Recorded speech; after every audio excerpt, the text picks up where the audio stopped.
നമ്മുടെ വിവേകന്റെ യാത്രയപ്പ് ചടങ്ങാണ് ഇവിടെ നടക്കുന്നത്.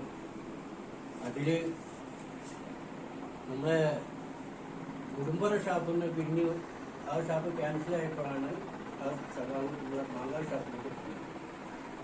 ഈ മാങ്ങാ ഷാപ്പിൽ എത്തിയ ആ കാലത്തിന്റെ ഓർമ്മയിൽ ഒരു 20-25 ലിറ്റർ മേലോട്ട് കൊണ്ടു നടക്കുന്ന ഒരു ചടവാണ്. അതുപോലെ തന്നെ നമ്മളെ സംഘം നടത്തുമ്പോൾ നമ്മളെ ഒരു പാരിതോഷികം ഉണ്ടായിരുന്നു. ഏറ്റവും കൂടുതൽ കണ്ടു കളവുന്ന ആ ഇതുവരെ നേടിയൊരു സംഭവമാണ്. പിന്നെ ഈ നമ്മളെ ഈ യാത്രയപ്പ് ചടങ്ങിൽ പങ്കെടുത്ത നമ്മുടെ യൂണിയൻ സെക്രട്ടറി, അതുപോലെ യൂണിയൻ ഭാരവാഹിയായ പ്രകാശൻ, താലൂക്ക് കമ്മിറ്റി മെമ്പർ, ഇവിടെ ഇരിക്കുന്ന എല്ലാ തൊഴിലാളികളും സ്വാഗതം പറഞ്ഞുകൊണ്ട് അധ്യക്ഷനാണ് അവിടെ തന്നെയാണെന്ന് പറഞ്ഞു. എന്നെ സംബന്ധിച്ചിടത്തോളം ഒരു ഭാവി ജീവിതം നല്ല സുഖകരമായിട്ടുള്ള രീതിയിൽ പോകാൻ പറ്റിയ രീതിയിലാണ് മക്കളൊക്കെ നല്ല കുട്ടികളായിട്ട് ഇനിയുള്ള ജീവിതം നല്ല സുഖകരമായി മാറ്റാൻ ഈ യാത്രയിൽ ഇതിനെ ഔദ്യോഗികമായിട്ട് ഉദ്ഘാടനം ചെയ്യാൻ വേണ്ടിയുള്ള യൂണിയന്റെ സെക്രട്ടറി മനസ്സിന്റെ ഒരു പ്രശ്നം കൂടിയാണ്.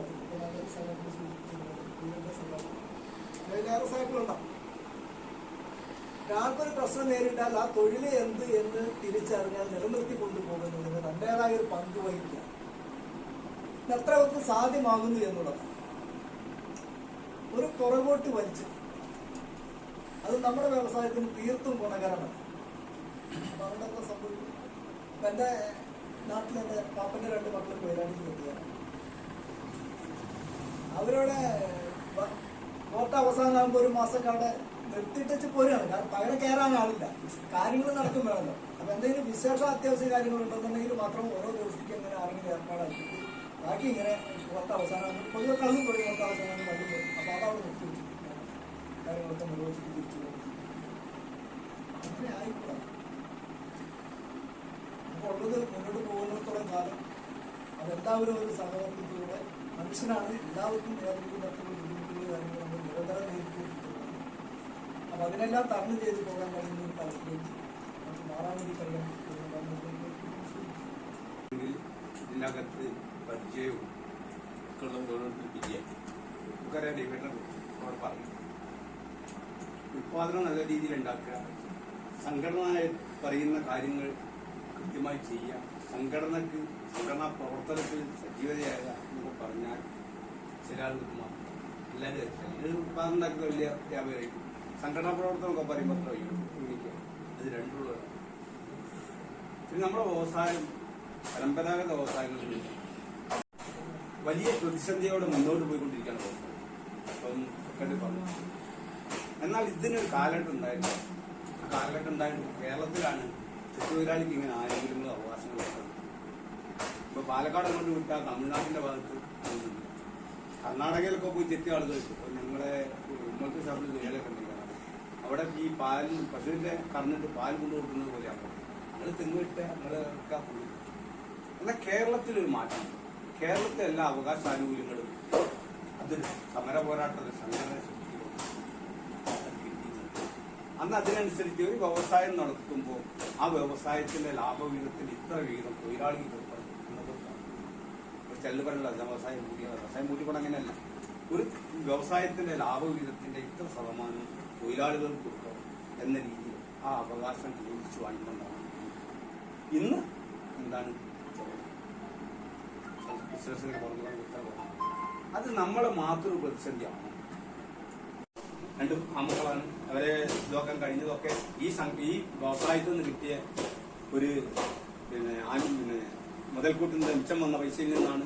അതിന് കാരണം അങ്ങനത്തെ ഒരു യൂണിയനും അതിൻ്റെ അകത്ത് ഒരു വ്യവസായം ഉണ്ടായത് കൊണ്ടാണ് നാളത്തെ ഇങ്ങനെ മിച്ചം വെക്കാൻ കഴിയാത്ത രീതിയാണ് പുതിയ തൊഴിലാളികൾ വരാത്തതിന്റെ കാരണം.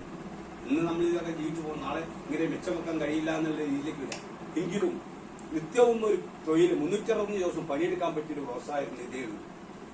അതിന്റെ അകത്ത് കൂലിയെങ്കിലും കൃത്യമായിട്ട് കിട്ടാൻ കഴിയണമെങ്കിൽ, കാരണം വേറെ പണിക്ക് പോകുന്നവർക്കൊക്കെ അറിയാം ആഴ്ചയിൽ 3 പണി 4 പണിയൊക്കെയാണ്. ഇന്നിപ്പോ നമുക്കൊക്കെ വലിയൊരു ക്ഷീണം വരാത്തത് കൊണ്ടാക്കാൻ ഇന്നലെ വരെ കിട്ടിയതിന്റെ ഒരു മിച്ചത്തിന്റെ ഒരു ഇത് നമുക്ക് അവിടെ ഇവിടെ ഉണ്ട്. അതുകൊണ്ടാണ് അതില്ലാത്തവരാ പുതിയ തലമുറ. നമുക്ക് വീടായിട്ടുണ്ടാവും, മക്കളെ കല്യാണം കഴിഞ്ഞിട്ടുണ്ടാവും, അതൊക്കെ കഴിഞ്ഞപ്പോൾ ഒരു ഇതായിട്ടുണ്ടാവും. അതല്ലാത്ത തലമുറ ഉണ്ട്, ഇതൊക്കെ വേണ്ട തലമുറ. അതായത് നമ്മളെ മക്കളും അവരിപ്പം കാണുന്ന പുതിയ തലമുറയുടെ ഒരു സിസ്റ്റം ഉണ്ട്. അച്ഛണ്ടാക്കി വിൽക്കാൻ നോക്കാന്നല്ലാണ്ട് വേറെ ഈ പരിപാടി സംഘടിപ്പിച്ച എല്ലാ കമ്മിറ്റിക്കും വേറെ കമ്മിറ്റിക്കും ഇല്ല, കമ്മിറ്റിക്ക് പിന്നെ എല്ലാവരും പങ്കാളികളായല്ലോ. മേഖല കമ്മിറ്റി എല്ലാവർക്കും അഭിവാദ്യം അർപ്പിച്ചു. നല്ല സഹകരണമാണ്. എന്തായാലും കഴിഞ്ഞ ദിവസം പത്തിരക്കാര് വന്ന സമയത്ത് ഞാൻ ചോദിച്ചു എന്താണ് ഈ ഭാവി തീരുമാനം. നാട്ടില് നമ്മളെ വ്യവസായമായിട്ട് ബന്ധപ്പെട്ടിട്ട് നാട്ടിൽ പണിയെടുത്തിട്ട് മുന്നോട്ട് പോകണമെന്നുള്ള കാരണം തന്നെയാണ് രവിയേട്ടൻ പറഞ്ഞത്. എന്താണെങ്കിലും രവിയേട്ട എനിക്ക് വരാനുള്ളത് പറഞ്ഞാൽ രവിയേട്ട ചെറിയ പണിയെങ്കിലും ചെയ്യും. റെസ്റ്റായിട്ട് മാറാം, റെസ്റ്റായി മാറിയാൽ വാർദ്ധക്യം മതി. ചെറിയ പണി ചെയ്തുകൊണ്ട് നിങ്ങളുടെ ഫാമിലി നല്ല രീതിയിൽ മുന്നോട്ട് പോകുക. വീട്ടിൽ തന്നെ നാട്ടിൽ തന്നെ നിന്നുകൊണ്ട് മുന്നോട്ട് പോകാനുള്ളതാണ്. ഈ 60 വയസ്സുകാർക്ക് സ്വന്തം ജീവിതവും കുടുംബവും അങ്ങനെയൊക്കെ കരുതിപ്പിടിക്കാനുള്ള ത്യാഗങ്ങളൊക്കെ പറഞ്ഞിട്ടുണ്ട്. ഇനിയിപ്പോൾ ഈ 60 വയസ്സിന് ശേഷം എങ്ങനെയാണ് നമ്മുടെ ജീവിതം എന്നുള്ളതാണ് അത് എങ്ങനെ കൊണ്ടുവന്ന് ചെയ്യുന്ന പ്ലാൻ എന്താണെന്ന് നമുക്കറിയില്ല. പക്ഷേ ഞാൻ പറഞ്ഞ സമയത്ത് എൻ്റെ ഒരു അതുകൊണ്ട് എൻ്റെ നാട്ടിലൊരു സുഹൃത്തിൻ്റെ അച്ഛൻ ഉത്പാദനം സവാഹയും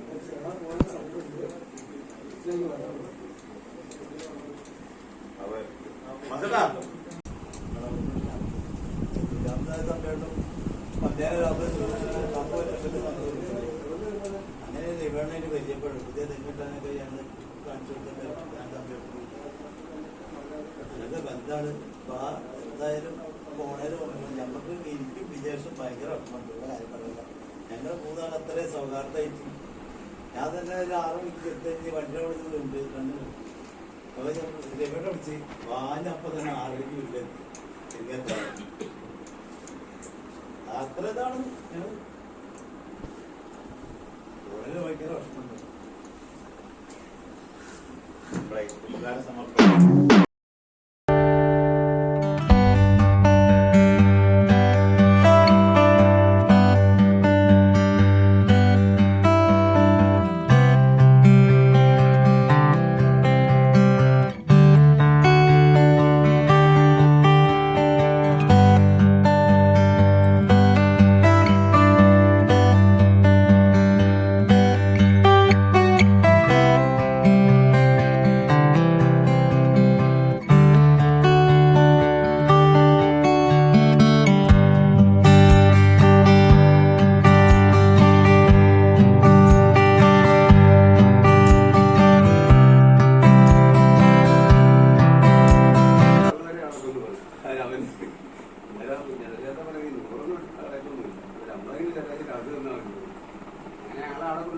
ഫറൂഖിലേക്ക് അന്ന് രമേശേട്ടൻ്റെ വണ്ടിയെ വിളിച്ച് ഒരു ദിവസം വൈകുന്നേരം കുറെ ചേരി കൂടിയും കൂടെ കയറ്റി ഞങ്ങളെ 3 പേരെ കൊണ്ട് നടക്കണ്ടായിരുന്നു. ഇവിടെ തെറ്റാടുന്നുണ്ടായിരുന്നു. തെറ്റാൻ്റെ അവിടെ വന്ന് തെങ്ങ് കണ്ടൊക്കെ പറഞ്ഞു ഞാനില്ല ചെയ്യട്ടെ ഞാൻ പോകാമെന്ന് പറഞ്ഞു നേരെ വീട് ഞങ്ങൾ കേട്ട് പിറ്റാറും തെങ്ങുള്ള കൂടെ വെച്ച് കയറ്റി. അന്ന് മുതലാണ് നമ്മുടെ അവിടെ ഒരു ഉന്നേരിയേട്ടെന്ന് പറഞ്ഞാൽ മൂപ്പരുടെ വീട്ടിലാണ് ബസ്സിലെ ഒരു വെട്ടിക്കാരന്. അവിടെയാണ് തെങ്ങ് ബസ്സിലേക്ക് കയറി എത്താൻ പറയുന്നത്. അന്ന് ഒരു അതൊക്കെ കഴിഞ്ഞപ്പോഴാണ് പിന്നെ ഈ മിഠായിക്കരി ഞങ്ങൾക്ക് കിടക്കാൻ അവിടെ താമസിക്കാൻ വീടില്ല. അവിടുന്ന് നേരെ നല്ലൊരു പിന്നെ ഇവിടെ പോകും, പിന്നെ മുപ്പത്ത് പോകും. ഞങ്ങളുടെ അയൽവാസി 2 പിള്ളേർ അവിടെ അവരെടുക്കാൻ 5-6 മാസം അങ്ങനെ പോയി വന്ന് അവിടെയും വീട് കിട്ടി.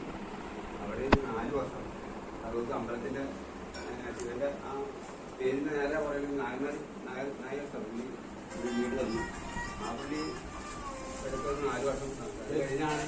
എന്നാൽ ഞാൻ പിന്നെ രമേശോട്ട് പറയാം ഞാൻ എനിക്ക് സ്ഥിരം ജോലി കിട്ടില്ല, ഞാനിട്ടേ ആ നാട്ടിൽ പോകുന്നത്. അന്ന് പതിമൂന്നിൽ വെള്ളമുണ്ട്.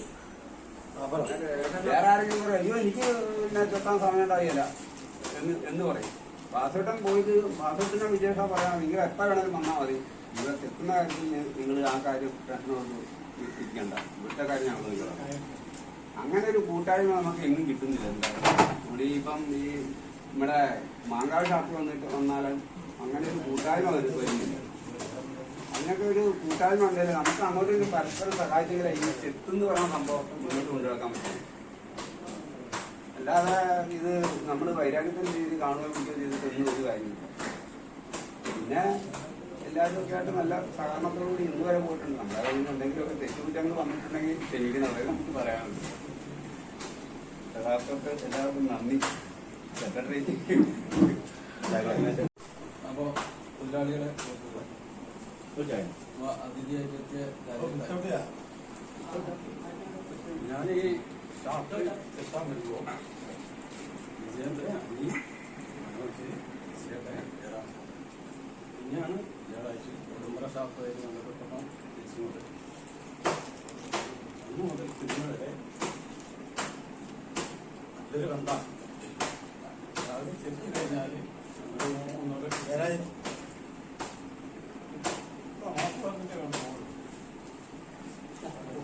തിരിഞ്ഞു പോകുമ്പോൾ ഒരു സങ്കടം വരാറുണ്ട്. എങ്കിലും ഇനിയുള്ള കാലത്ത് 60 വയസ്സ് കഴിഞ്ഞാൽ പൂർണ്ണ ആരോഗ്യവാനായിട്ടും കൂടുതൽ ദീർഘായുസ്വാനായിട്ടും ജീവിക്കട്ടെ എന്ന് ആശ്രയിക്കുന്നു.